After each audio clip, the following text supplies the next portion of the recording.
Tell me a little bit about your childhood and your background. Where are you from? I was born and raised in Salisbury on the Eastern Shore. Small town at the time, about 10,000 people. And I went to the public schools there, which was in a way a great education because in a town that size, everybody went to the public schools. So you learn to get along with the children of the farmers and the merchants and the professionals and the teachers. And so it was a great opportunity to really learn how to deal with people from all stripes of life. And then you went to the University of Maryland? I went from the high school in Salisbury to the University of Maryland, where I got my undergraduate degree, and then on to their law school and got, at the time, what was known as an LLB, which is now a JD, from the University of Maryland Law School. And you ended up serving on the board of the law school or the board of the university? Well, the university is overseen by the Board of Regents, but each school has its own advisory board or foundation board. So I ended up eventually chairing the board of visitors of the law school after I stopped working full-time. And then I also have been active with the University of Maryland System Foundation, which the system oversees the 13 components of the university system in Maryland, as well as on the University of Maryland Baltimore Foundation, which really just focuses on the professional schools that are all located in Baltimore. So when you got out of law school, did you practice law or did you go to business? No, I spent my first year clerking for a judge on the Court of Appeals of Maryland, a fellow by the name of Hardiman, who eventually became Chief Justice and was quite wanted. He was a former Attorney General of Maryland. He was one of the leading jurists in Maryland's recent history. And he was a great mentor for me in that he not only taught me a lot about writing, taught me a lot about life, and he got me exposed to the world of investing, which I had really not had any exposure to previously. How did a judge get you involved in investing? Well, he was also the trustee of a number of trusts that had been established during his legal practice. And as a trustee, he not only had the legal responsibility for carrying out the fiduciary responsibilities, but also the investment responsibilities. So I farmed a little of that background work to you? He did. He gave me a lot of the legwork to do, yes, but it gave me an exposure that I hadn't had before. So you practiced law after that?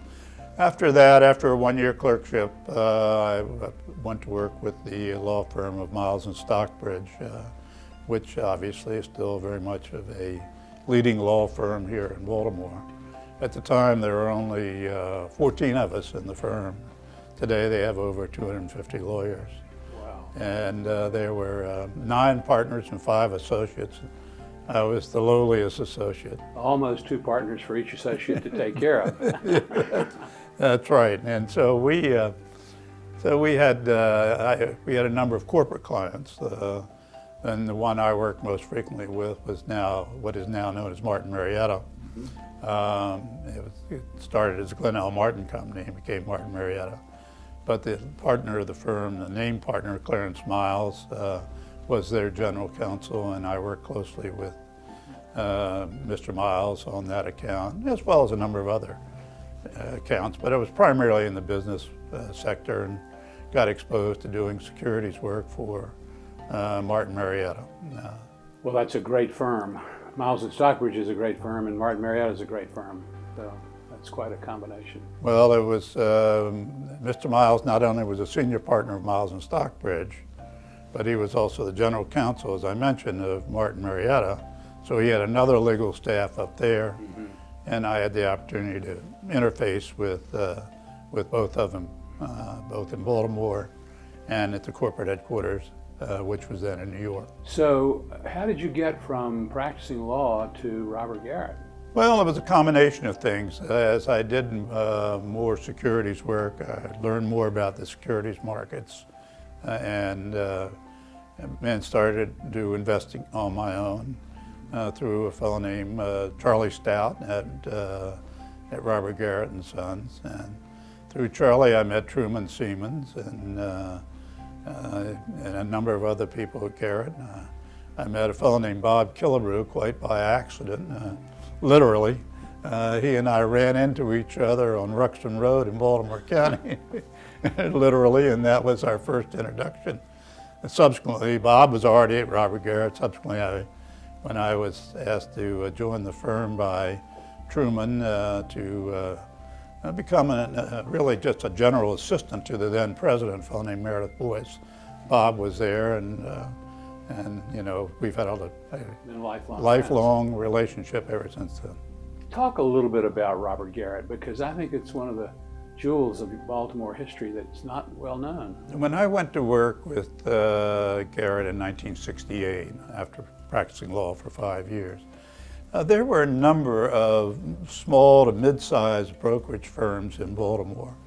There was not really one dominant firm. Alex Brown may have been the largest, but you had some other firms like John C. Legg and Stein Brothers and Boyce, and Meade Miller and Robert Garrett and Baker Watts. So that we had a thriving local brokerage community and investment banking community.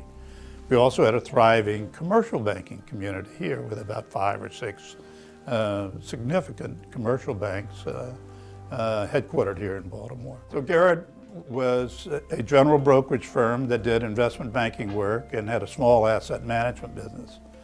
I went to work, as I said, as the assistant to Meredith Boyce, and got an exposure to all parts of the firm because it was a small firm. It was a 120-person firm, and you know, you could get involved in all aspects of the firm. Had to get involved. Yeah, but my primary responsibilities at the outset was helping the firm work its way through the then paperwork crunch that existed on Wall Street.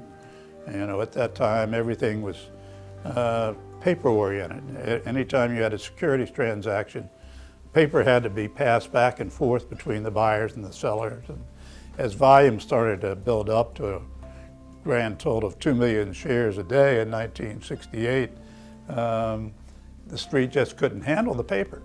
Right. And so there was a real log jam. In fact, we used to close the New York Stock Exchange one day a week in order to allow us to process all the paper and catch up.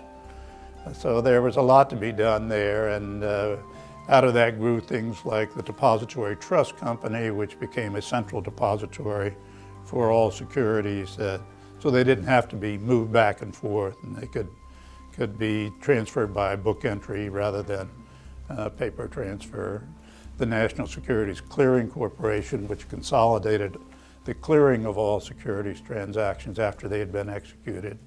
And those things really laid the groundwork for the subsequent increase in volume that came in the 70s and 80s and 90s.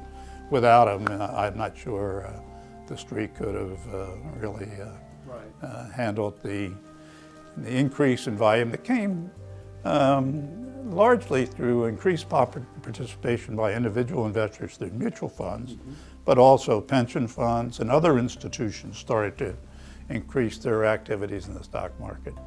And that volume, as it grew, had to be processed, and had to be processed through new means, which... So you had the evolution of a series of community actions like the Clearing Corporation and Depository Trust, but you also had the automation of the firms themselves about a 10-year lag there. Yeah, I mean, the firms, they had to automate, and technology, given your background, you understand it better than I. Technology within was largely driven by large mainframe computers, so the large firms could bring in their own computer systems and build their own computer networks, but the smaller firms had to be dependent upon service bureaus and others that provided those services to those firms. So we all had to automate at that stage in the game to keep up with the growth of the markets. So one trend that was going on then was the automation trend and the development of these central shared services like Depository Trust. Another trend that I think is important and not well understood is the move from partnerships to corporations and the concomitant move from relationships to transactions. Talk a little bit about that. Well, most of the firms had started as partnerships, and some, like Robert Garrett, had incorporated earlier. Others, like Alex Brown, subsequently incorporated later.